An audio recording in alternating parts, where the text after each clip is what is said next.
నీ వల్లే ఈ రాష్ట్రపు సంక్షేమం సత్యం నిత్యం సఫలం. జనగణ మంగళ గాయకుడా ఘనమగు చరితల నాయకుడా పలుతరములు మము పరిపాలించర స్వామికుడా.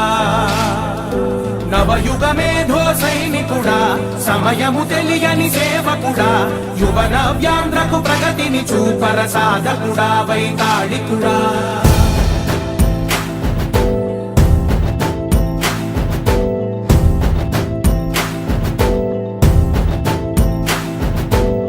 ప్రతి ఇల్లు నిన్నే నిన్నే పిలిచింది, ప్రతి గడప నీకే స్వాగతం